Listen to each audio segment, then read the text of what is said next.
I'm Mel Stewart, and this is a GMM podcast. Joining us today, Shaine Casas. If you're a Shaine Casas fan, it probably happened back in 2021 at NCAA Championships when he sweeped all 3 races, 3 individual wins. And ever since then, we've been waiting for that talent to translate into meters. And we've had glimpses, moments of greatness, but it's been kind of fits and starts. But this past summer, he turned the corner, popping a 154.3 200 IM. Today, we're going to unpack that race, his World Championships experience, and we're going to talk about where his head's at this fall and on the run-up to 2028. Shaine Casas. What's up, buddy? How you doing? I'm great. Thank you for having me. World Championships, big summer. Did you take time off? Did you take your downtime? I took like a week out of the water, but ready to go.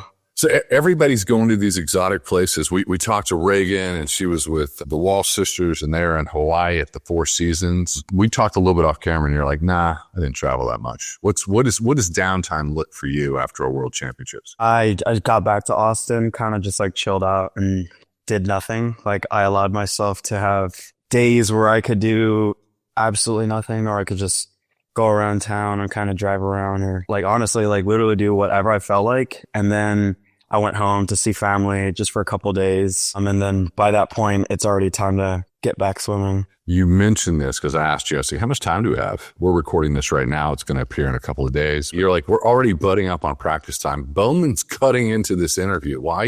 So is it normal for you to get back in the water this fast? Yeah, I felt like as a kid, I did not take breaks like that often because I kind of was always trying to catch up or like get to a certain level as fast as I could, because I kind of was behind for a little bit in my younger swimming. But, you know, like as I just kept progressing, then it just became like, why would I stop, all this progress that I'm making? And for myself, like I do want to stay competitive and stay in a pretty good form for World Cups, and then try to like keep pushing. We got our training plan for the fall, so we'll do that. And then US Open is on the radar for us as well. So there's kind of not like too much time to kind of just do whatever we want. Got to stay on top of it and honestly just keep pushing forward. All right. I feel like for anybody that's out there that's a Shaine Casas fan, we've all, since the 2021 NCAA triple win sweep, if you got pulled into your cosmos and you're like, oh, I'm a Shaine fan. We've all been waiting for that moment when you would click, when something would gel. We've had moments of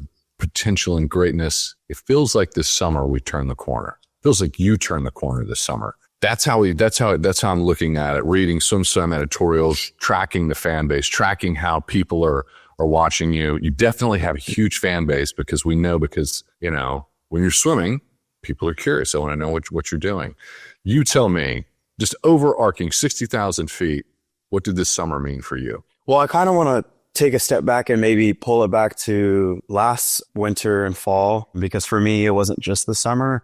I think the first moment that I started to feel like myself again and somebody who was confident and, kind of like enjoying swimming and being present with what I was doing was, just starting from scratch after Paris and then just working up to, like that high form and high fitness that I had at some points, and just really like locking in and like believing in myself. And then Short Course World was a great meet. It was so weird. Like, I don't really know how to describe it, but I was so prepared, yet I still felt like I had so much to learn because everything was new to me. But I did end up doing pretty well. Like my freestyle events were great. Backstroke was okay. And then my IM was really good. So I felt like that was like a huge relief that like started this summer for me, because, it's kind of hard to start something all over and you don't really know how it's going to go. But I think having that success early on, like cemented in my brain, and like my confidence that one, I'm kind of, back to where I should be. And two, like I work well with this system and this coach, and, I can really give it my all and not really like question or look back on things and kind of, be like 1 foot in, 1 foot out. Like I felt like I've been at points in time before the season. You took it back. You brought it back. So I'm going to bring it back to trials, Olympic trials. Olympic trials was a moment where it's like, okay, Shaine did it. He's on the team. He made it. I know what it's like to go to an Olympics and to be dialed in. I went to my first Olympics and I was ranked second in the world and I got 5th place. And I know what that experience was like for me. And I had all my peers, I had a lot of peers that like didn't final. We were all sort of in this one crew and we were like didn't happen. And that was freaking hard. How did you process that? You said you're talking about confidence building. So it's like the elephant in the room. It's like, take me back to that moment. It's like, okay, this is where I'm at as a baseline and I have to build back from here. I think it's a rare feeling and emotion that honestly, like, it's not something you'd ever learn or teach, or really it happens that often, because we're talking about, accomplishing a life goal. Kind of like everything that I've done has led to that moment. So being at the Olympics was a surreal moment for me. And I was, kind of starstruck, and there was just so many emotions and everything going on, but it kind of ended in such a sour way for myself. Missing the final was kind of like, it didn't feel real. Like, I remember I already saw the 9th place, and I was just kind of walking to the team area, and I was just so confused on what I was feeling and like how that happened, honestly, because I think I had added like 2.5 seconds at that point on my best. So obviously I'm not happy about that.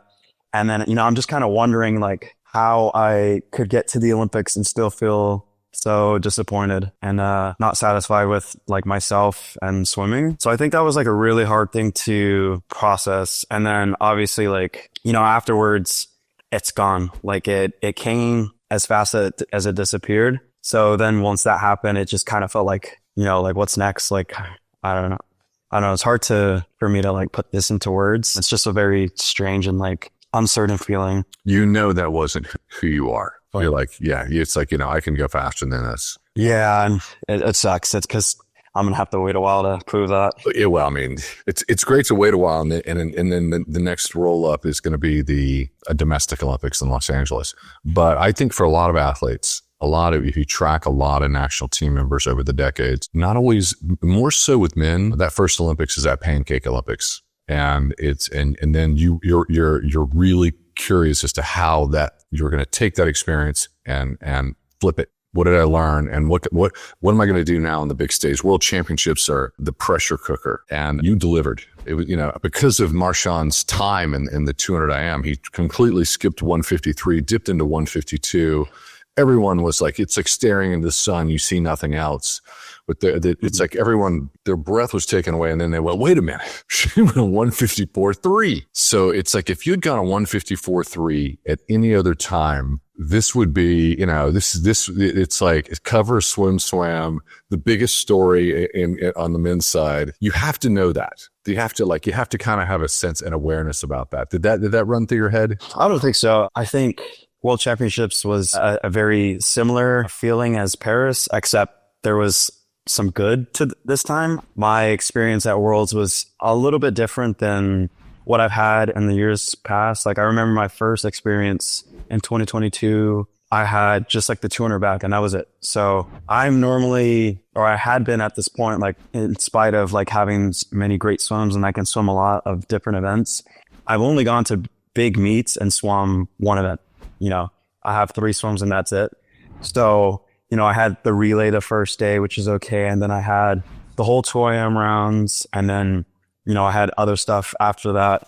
I think it was way different, and it put into perspective, like, what these meets actually are and what they can be for myself. And I really enjoyed it. Like, every time I got to race, I was super pumped. Just sometimes a couple of them were up here and some of them are here. So we're just going to learn from that part and just get them all up here again. But yeah, like you said, like I'm trying really hard to learn like the emotional and mental skills to raise my swimming. Cause it's very easy to just kind of brush it off and be like, whatever, I lost. I kind of just need to keep pushing forward. But I think if I can like digest that swim and what it actually meant and, where that puts me right now with like everyone else and stuff, I kind of like appreciate it. I think that I can use that confidence to keep building and then, use that to build these next 3 years, because like the LA Olympics is like a huge target, obviously, for every US swimmer. And we kind of need to be perfect at that one. So, but I mean, it was a great swim. It really was a great swim. I wish I was a little bit, maybe 153. Yeah. Well, let's put it into context. We don't know everyone that was sick. We have this kind of a sense of who was sick and who wasn't sick. Were you sick? And if you were, describe it. Yeah, I was sick and I couldn't tell you what happened. And I don't think it's my place to share like what was going on with others, but I know for myself personally, I had some crazy body aches and chills and I couldn't stay warm to save my life. We're in Phuket, Thailand, and it was 90 something, scorching heat, super hot, humid. And I was walking around in my UGG slippers and my Team USA like sweatpants and sweatshirt outside. So I guess I kind of like, you can visualize like what's going on with that. Wasn't feeling great. Running to the restroom every like 20 minutes. Like it was not great, but I figured we had enough time to get over it. I wasn't stressing about that, honestly. I figured, you know, you can't really control what's already happened. I just focused on hydrating, try to sleep as much as possible, eat what I could, just prepare. And maybe that kind of explains why my first day was okay. A 48 mid on the leadoff was not what I was looking for, but I'm glad I was able to just shake it off after that and just like get into my swimming. Interesting. A lot of athletes describe sickness. They're like, this was bad. This was particularly bad. But Yeah. you know, overall, national team members in our conversations, because sickness is a topic, they're like, I normally get sick before, like I'll taper and I'll get a cold. And if you talk to Dressel's like, if I go through my season, I'll taper, I'll have my big meet, and then I'll get a cold at the end. Or people talk about digestive issues. They're always having some level of digestive issues in that final week before you start to race. Do you suffer from, like, is your stress manifesting in your body and it feel like some level of sickness when you're at an international meet? I don't know. I mean, it always seems like something goes wrong during taper, right? Like literally everyone, one day they're fine, the next day their shoulder hurts or they're sick. I've had in the past like weird meets where I felt sick, or like there was meets where I remember when I was 12, like I still think about this. I was in the hospital for like severe dehydration. I don't know what I was doing or what happened, but that happened. And then I went to like, I think it was like a zones meet in Mississippi, I don't know where. And I just popped off. So I really don't think, you know, stuff happens, but like you truly can just kind of like keep pushing. And, you know, depending on what happens, you know, like some people really got it so bad that there was nothing they could do, but a lot of us were sick and some of us had some incredible swims. So, you don't know. Yeah, no, that's right. If people get sick, yeah, I'm not really sure. I feel gotta like go with it. In swimming, you do so much work. You're so well conditioned. If you feel horrible because of sickness, sometimes there's a benefit. Sometimes your immune system is popping off and it makes you better. Sometimes it forces you to relax, forces you to actually rest. But some people don't get enough rest. And you're a big guy. You've got a lot of muscle mass. There could be a benefit to being forced into rest. You don't know, but it's still never fun. Not a fun situation. No. You mentioned your first race and 48 mid. I mean, still it's 48 minutes, solid swim. Your best time's 40. Were you 47.92 best hunter free? Yeah. 47. Was that at trials? Yeah. 47.92 trials. Great swim. You get into the 47. If you're a guy, you're a big guy and you've got speed and you've got talent, that 4x1 relay you want to be on that 4x1 relay. Yeah. I mean, it's a glamorous relay to be on. Like first night, everyone's that's like the relay to be on. So definitely working towards that, but control what we can. Kudos to you. No, I mean, here's the thing. You went, you swam the prelim, you let it off. Yeah. That's where that's a great place to be in the post-Olympic year. If you're developing you want that in your toolkit as you move forward. You know, where do you focus your energies? Do you stay with the IM? Do you stay with your free? I mean, you've been a 50.400 fly. You're a Swiss Army knife with talent. Are you feeling through the season what's developing, or is this targeted?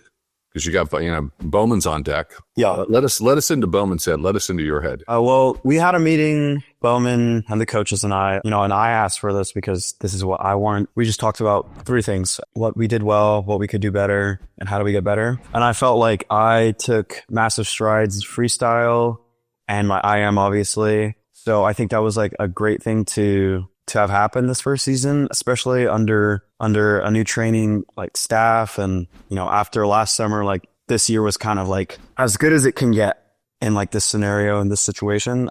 So I felt like, we had a great solid base. Now let's just keep getting better. And part of that is, maybe making some tweaks in training, maybe doing some more, maybe doing some less of this or whatever. But still the focus is, how standout that was. I think that's obviously something that I should be focusing on. And I love the 200 IM. Like it is my second favorite event. The 100 fly is my favorite event, which is unfortunate. I couldn't make it past prelims this summer. I was definitely frustrated with that. I think I need to learn how to manage like a big swim and then move on to the next and kind of like celebrate that a little bit after the meet.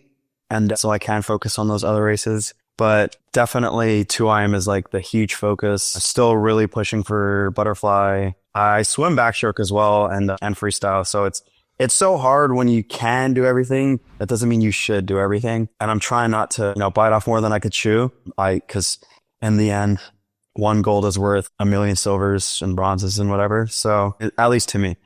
So like that is my focus. I am, of course, and then kind of everything else in like a somewhat secondary priority. Bowman is the master of the double taper. He's, the way he works the season so that he hits that first and second taper better than anybody that we can, that I know of in terms of tracking from the data. He has, it's a very, very high success rate. And that was a change for you between last year and this year. Is that something that you thought about when you got into that process? Did you see what he was doing and how that would work for you? No, honestly, I think so. I believe that for me, the success that I'm starting to see is because I've allowed my coach to coach me. So it's been hard too, because I'm not somebody who's very easy to work with. I've been like very stubborn. I know a lot of my old coaches would probably say that in a nice way, but I am pretty stubborn, and I'm kind of like, I used to be very set in ways and ideologies and stuff like that. And like, I would always think that I'm right, even if I didn't say it. Like I would think to myself, like, I don't really know, but I mean, I'll do it. So this season, I've done a really good job at actually trusting and following the process. I showed up to the practices. I did them as best as I could. And I just committed to the whole thing. And there were points at time when I started to like relapse a little, and I kind of like started to freak out mentally, but I did a good job at not saying anything. But yeah, like you said, like it ended up working out. Like I swam pretty solid at trials. Like I did what I needed to do. I got the job done. I showed up and I won events. And then, we did it again, and I just kind of like took off at Worlds too. So I think that was great because I've never been able to do that. And like talking about it does like remind me of like what's going on, and it's giving me a lot of confidence and, trust with what's Bob's doing. And I also think that helps him out too, because he's not, maybe having to go back to the drawing boards and like, well, Shaine might need this or Shaine might need that. So I think it's a great process that we're both learning from. And, clearly he does, for the most part, have it mastered. I found that really interesting. This is what I heard from you. I was wondering if this was a Bowman thing, and your response was, I resisted training with my past coaches and haven't trusted the process, but I've now reached the level of professionalism and maturity, and I'm now with Bob. So Bob is benefiting from everything you've learned up until this point, and now you're trusting the process with a guy who has a very high success rate at the double taper. So you're doing it on the big stage. I like that. Good for you. That's kind of exciting. If you're a Shaine fan out there, I feel like this is the most important part of this conversation right now. This is a new man.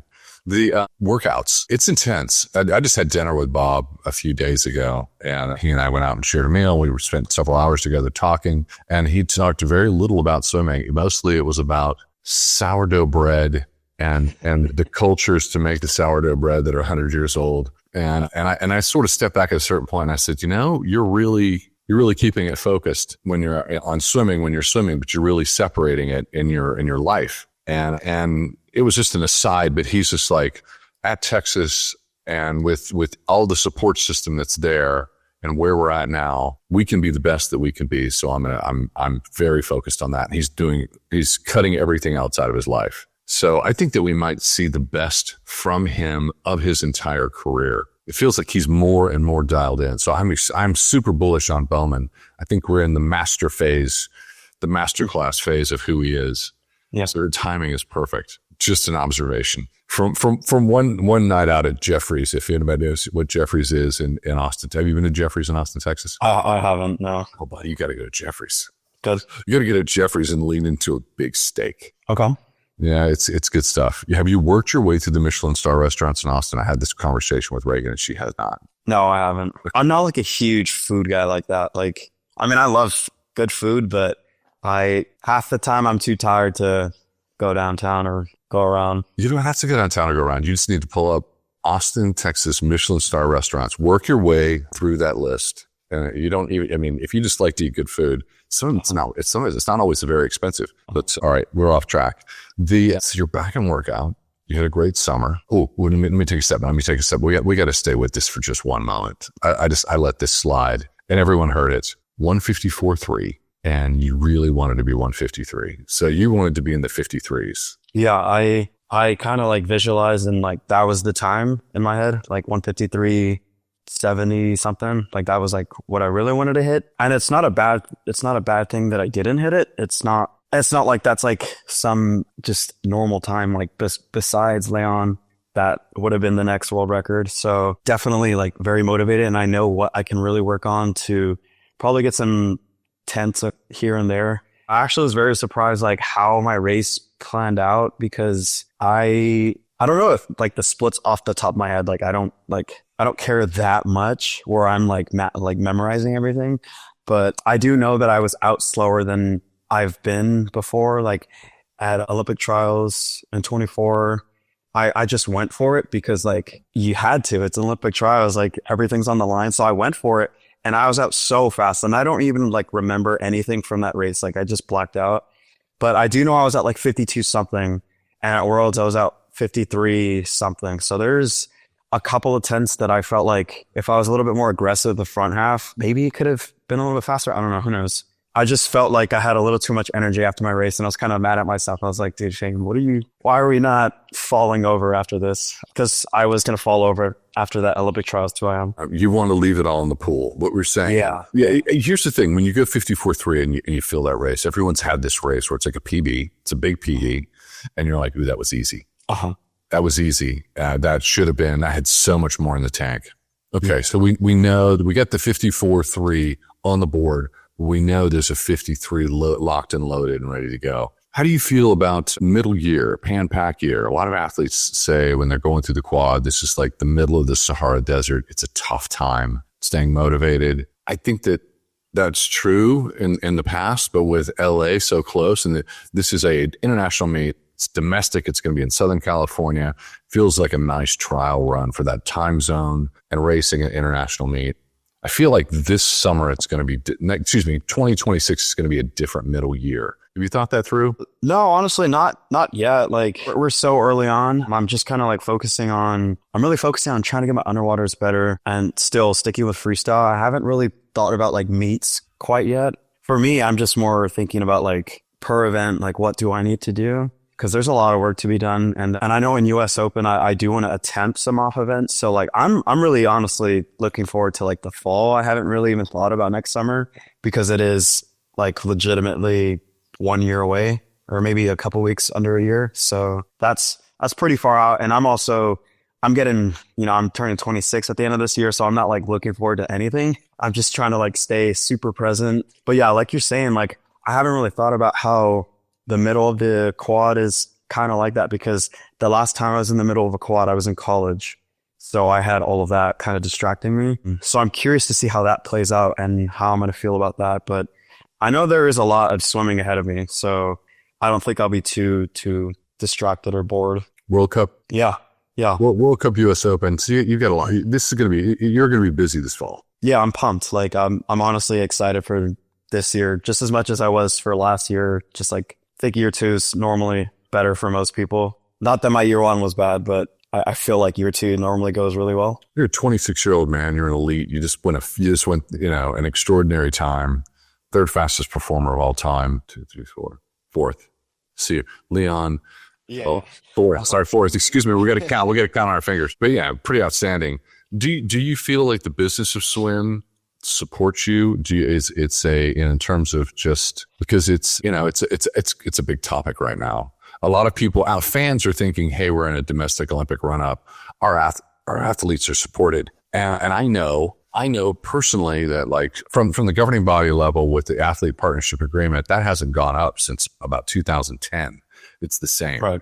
Do you have athlete partners? Do you participate? Oh, yeah, I'm a part of the APA. So yeah, it hasn't gone up since 2010. But if you look at what the staff makes, the leadership, the executive leadership at USA Swimming, that tracks like this, and APA is this. Right. So there's been a lot of talk among former national team members. Michael Phelps has been behind the scenes has been very vocal about this. I've been vocal about it. We have budget dollars to increase APA. So do you feel like, do you have enough support to meet your needs and to support your training? I think the bare minimum is provided, but like you're saying, if I'm getting paid, because I didn't know this, I was not aware of that. But if an athlete now that's, ranked whatever in the world in 2025, going into 2026 is making the same as somebody in 2010, that kind of doesn't make any sense, like just kind of, starting off just with inflation, like that doesn't make any sense. Like you're literally behind. And, I know like the sport is changing. You can't just show up to a meet and kind of, do whatever and expect to have a medal just placed at your feet. Like the rest of the world is extremely competitive. They've either caught up or they've surpassed in some ways, shape, their mindset, their training, whatever, it's legit. Like this is not, there's no like playroom or whatever you want to say. Like this is like top of the notch competition. Finally, I would believe. I know some people don't really agree with like maybe some of that. Like, yeah, I mean, like the LeBron versus Michael stuff, like everyone's comparing stuff, but like it's just not the same. Like the sport has evolved, and that's how I feel like this sport is definitely much more competitive and faster than it has been historically, and I don't think there's been any support to match that. You're in it. You're Right. in it right now, experiencing it, and you have a lot of people who've gone through this and experienced it, and now they're looking back on that experience and they're judging it as middle-aged people and adults. And everyone, the elephant in the room is the world has caught up, and everyone's making an excuse. Well, the world's caught up. Team USA is struggling. We've had some great moments. Our World Championship men's side was weak because the world's caught up. But we have, we have great stories and things to be hopeful for, like your 154 200 IM. Right. I think it's bullshit, and here's why. This is the bullshit, and I'm calling it bullshit. If we want to be as great as we can be on Team USA, then we invest those dollars in being great, and that's a part of it, APA. And you offhandedly said, yeah, the bare minimum's met for me to do what I need to do, but I know there's additional cost. So my point is, you invest money where you want to be great. This is one piece of it, and it's an important piece. In talking to Reagan, because we talked to her recently, I know that she has expenses outside of swimming. She needs to have some additional training. Do you seek additional training outside of the Texas ecosystem? Anything on your own? Are there expenses that come up that are outside of that you have to cover? Travel, like, your travel. Oh yeah. Like all that is kind of on your own, and you'll get like a little bit back. I mean, I'm not trying to like bust anyone's balls. Like I don't want to be like the face of calling USA Swimming out, but like, well, let's just say this. I'm asking you questions, and they can be mad at me for asking you questions. That's entirely fine. If you have to pay your expenses, you have to pay your expenses. That's right. That's a reality. yeah. And I mean, it is, there are a lot of things this could go on for hours with things that I don't like and things that I think could be much better. But, I think it's kind of outrageous that this summer, for example, the pro group, we had to scramble to find a competitive long course meet to tune up for world trials. So we paid for our own meet in Indy. And I know that someone at USA Swimming agreed to give us like a little bit of assistance, which we haven't even got yet. So that gives you a little insight of the state of. We don't have to put USA Swimming on blast. That's not necessary. But that is what you're sharing is something factual. There are a lot of people out there who have the perception that our elites, that a guy that's a 26-year-old professional is going 154.3 in the 200 AM, that their lifestyle might be different financially. And the reality is, simple things like scheduling, like we need to have a pro meet to tune up for world champs. And that's a cost. And, you had to scramble to get it. And there's going to be some assistance because it was asked for, but it hasn't even been covered yet. And we're now into the fall. And these are things that we have to shore up if we want to have a great domestic Olympic Games. So this is great information. And this is what I think. I don't think it's necessarily nefarious. It's bad or evil. I think people don't know, and they just sort of let things go and they just sort of float along.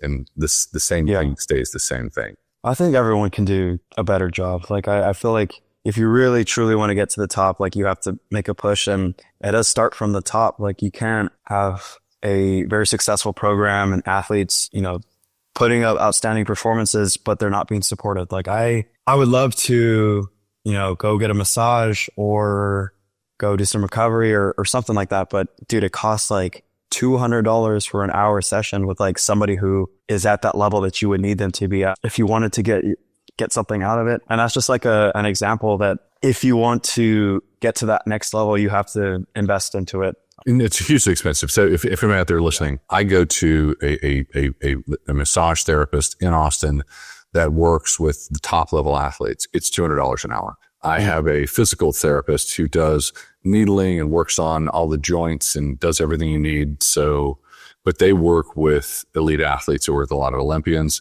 They're $200 an hour. And if you're pushing your body, you have to have this sort of maintenance, or these things drift and injuries drift and they become worse and worse and worse. And so that's part of what I know that's going on in the background. People don't know about these expenses and that they exist and that they're on you. Yeah, absolutely. I mean, the last thing you want to see is somebody talented or with such a bright future stepping out because of money. I think it's crazy, but you know, maybe something can be done about it. Something can be done. Something is going to be done.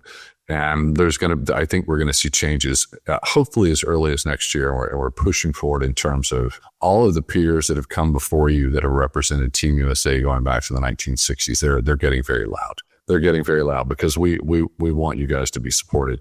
I'm excited for your fall. I'm excited to see what happens. In your downtime, did you get any more ink? No, I didn't have enough downtime, and it's more like out of the water time. I thought about it, but as I've gotten a little bit older, I become less impulsive. Like there was times where I remember one time I got like one of these tattoos on my neck, like before like a party or something. So yeah, definitely I think a little bit more, but no, I mean, there hasn't really been anything that's like spoken to me that I want to get like permanently etched on my body. Do you have an artist here in Austin that you particularly like? Not necessarily. I just kind of like go with whoever responds to my idea. I'll just scroll through. Looks pretty good. Hey, all right, let's get on with this. All right. Yeah.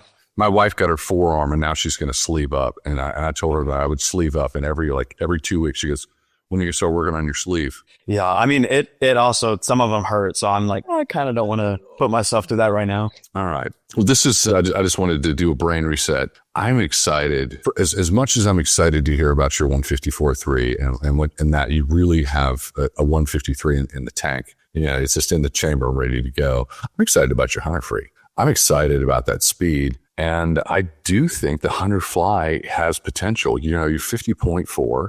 Anything can happen in the next 3 years. And you're going to get stronger and stronger and stronger. Easier speed. And we know you're going to close because you're training under Bob Bowman. Right. Yeah. I know for a fact if I would have made it through, well, I kind of don't even want to speak about ifs because I'm not an if guy, but let it be known that if I just would have made it, you know, even to semis, I would have gone faster than whatever I went. And that's a fact because at trials, that's, you know, I went around that in the morning and then dropped almost the second at night. So yeah, it's just one of those things you just have to learn and just, you have to put yourself in a position to be successful. And I didn't do that this time, but it's okay because it wasn't the 2028 Olympics. It was Worlds 3 years earlier. So we're going to learn from that and be much better. And I think the first step of that will probably be, you know, knock on the door of that PB or maybe go one at US Open. That would be nice to do it here. Just kind of get the ball rolling with that. And yeah, like you said, the 100 free, like it's definitely a tough race. Like I'm not a freestyler by any means, but I do love pushing it and trying to see how fast as I can get in freestyle and eager to be a little bit faster than that. For sure. Wait a minute. I'm not a freestyler by any means, but it's my hobby. I'm popping off a 47.9. That's funny. That's funny to anybody listening. You are a freestyler. You get into 47. You see a horizon of potential for solidly being on the relay. And it's going to be tough. That's going to be a tough relay. That trials is a tough relay to make. But you're definitely in the hunt. Certainly positioned the way you are right now. Is there a key difference? Is there something that's like, hey, you know, I asked you about training, the change with Bob, and you're like, you talked about your other coaches and not leaning into the program, and now you're doing it with Bob. Is there something different about Bob? Is there something different in training? Are you doing more pace stuff? Is the intensity higher? Is there something that's uniquely Bob, and you're like, that made a difference? I'm trying to think about this, like word it the best. You do not want to give up the secrets? No, it's not necessarily that. I don't want to take away or put on, you know, to somebody else. I really do think that it is a combination of a couple things, and maybe there are some differences that allow me to be better, but I truly do think that after learning many years either being short or not even being close enough, that a couple of things that I were doing were like truly holding me back. And I think that is probably the biggest thing. And I do think that maybe Bob kind of like pulled that out of me because he's very like purposeful with psychology and, saying things and kind of like focusing on, confidence and believing that you can do something and pushing yourself, where coaches might not necessarily have really thought about, talking about that type of stuff or, making the sets challenging in a certain way. So it's like more focused on like the mental fortitude and stuff like that. So you're saying Bob's got serious psychology game. He's got dry side talent. He definitely focuses a lot more on psychology than probably any coach I've ever worked with. I did get into like visualization with my coach in college, Jason Kalanog. Like he was big on that, and I really enjoyed that because I do think once I started doing that, I could like see the success, and it wasn't kind of just like this made up thing in my mind. But I know Bob, he's very big on, like not negative self-talk, because I used to be like a very negative person. Like if I had like an okay swim, but it wasn't a best time, I'd be like, oh, that was shit. Like I would literally say that was terrible. And he'd be like, don't say that. Like you cannot say that. And then I slowly understood and like started to realize like why you can't put negative thoughts into your head, because that kind of like, it keeps continuing and that kind of like sets things in place. Yeah. Like little stuff like that. And also like, he just kind of like, he'll push it out or pull it out of you if he needs to. And if Bob were in this interview right now, he'd say, you are a freestyler. Yeah. Yeah. I mean, that probably was that he would have probably said something about that then. He should, because you are. All right, buddy. I've held you for a long time. I know you're button up on practice. Is there anything that I didn't ask you? Anything you want to share? Anything maybe I didn't cover? No, man, I'm pretty open with whatever. Like, I thought that was really good. Maybe another time if we missed any points or something. So well, I tell you what, guys, you're out there. You guys can comment on this. You can come back and say, Mel missed all these questions. Shaine held back. Proud partner. Shame on Shaine for not going to Michelin star restaurants in Austin, Texas. I'll send you an email and give you a list of all the Michelin star restaurants so you can go. I mean, I'll definitely check them out. Then you can report back here. All right. Good talking to you. Yeah, perfect.